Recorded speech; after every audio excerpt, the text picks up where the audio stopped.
Dmitri had built an empire, a beautiful fiancée, a mansion that gleamed.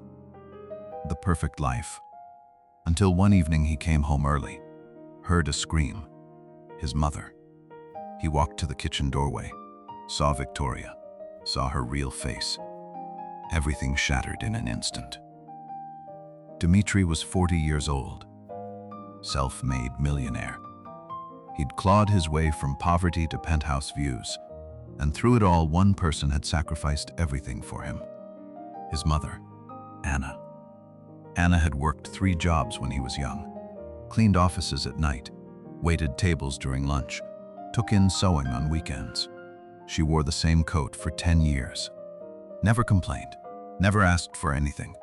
Just gave and gave and gave until Dmitri could afford college, then business school, then his first company. Now she lived with him.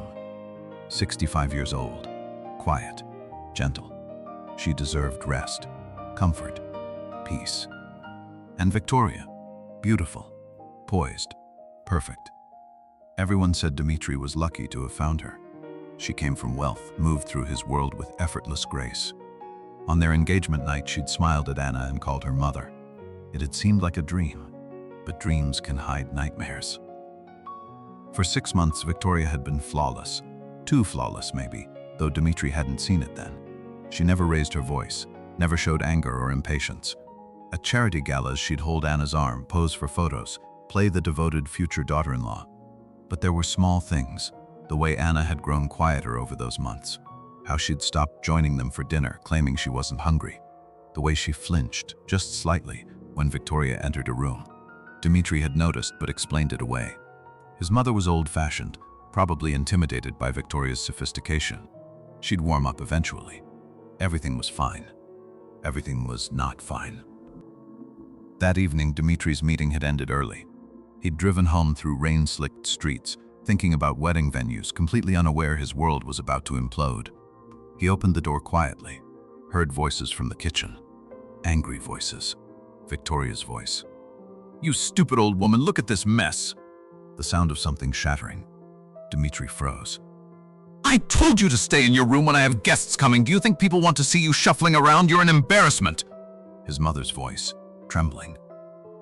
"I was only making tea." "I don't care what you were doing. Clean this up. And if you tell Dmitri, I'll make your life so miserable you'll wish you were dead. He loves me. He'll choose me. You're just the old baggage he's stuck with." Dmitri stepped into the doorway, saw his mother on her hands and knees, picking up pieces of a broken cup, tears streaming down her face. Saw Victoria standing over her, arms crossed, face twisted with contempt. A face he'd never seen before. The mask had fallen completely. Victoria looked up, saw him. The contempt vanished instantly, replaced by her perfect smile. "Dmitri! Darling, you're home early. Your mother had a little accident. I was just helping. Stop." His voice came out quiet, cold. "Don't say another word." He walked past her, knelt beside his mother, helped her up gently. Her hands were shaking. How long had this been happening? How many times had he been blind to her suffering? "How long?" he asked his mother softly. Anna couldn't meet his eyes. "Please, don't. It's nothing. I don't want to cause trouble." "How long, Mom?" Since she moved in." Her voice broke. "I didn't tell you because you seemed so happy. I thought I could endure it. For you." Dmitri stood, turned to Victoria. She'd already recalibrated, tears forming in her perfectly made-up eyes. "Dmitri, please, you don't understand. The stress of wedding planning, I lost my temper for 1 second. I didn't mean..." "Pack your things," he said. She blinked. "What?" "Pack your things. You have 1 hour to leave this house. The engagement is over." Victoria's tears vanished. Her real face returned, sharp, calculating, cruel. "You're choosing her over me? That pathetic old woman over everything we could have together?" "That pathetic old woman sacrificed everything so I could have a life. She worked herself to exhaustion so I could eat, wore rags so I could have school clothes. She gave me everything." He stepped closer to Victoria, his voice dropping to something dangerous. "And you? You're beautiful on the outside, absolutely stunning. But inside, You're the ugliest person I've ever met. True wealth isn't in bank accounts or designer clothes. It's in kindness, in respect, in how you treat people who can't fight back, and you have none of it." Victoria's face flushed with rage.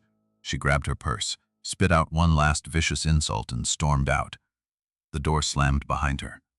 The house fell silent. Dmitri turned to his mother. She was crying, but differently now. Relief, maybe. Or release. "I'm sorry," he said quietly. "I should have seen. I should have protected you." Anna touched his face. "You see now. That's what matters." 6 months passed. Victoria had tried calling, tried winning him back with apologies and promises. Dmitri blocked her number. She'd shown him exactly who she was, and he believed her. He sold the mansion, too many bad memories, and bought a comfortable home where Anna had her own suite, a garden, everything she'd ever wanted. He threw himself into charity work, funding programs for elderly care, for single mothers, for people who sacrificed everything for their children. For the first time in years, despite having less money, less prestige, a smaller house, Dmitri felt genuinely wealthy. Not because of what he owned, because of who he'd become, because he'd chosen right. Anna smiled more, laughed. The fear left her eyes, replaced by peace. That was worth more than any empire. One moment of truth changed everything. One choice between beauty and kindness, between wealth and integrity. Victoria lost everything: reputation, wealth, the life she'd tried to steal.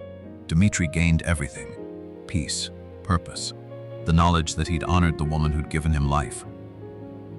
True wealth isn't measured in dollars. It's measured in kindness, in how we treat those who are powerless. How do you treat the defenseless? Character reveals itself in how we treat the weak. Kindness always wins. Always.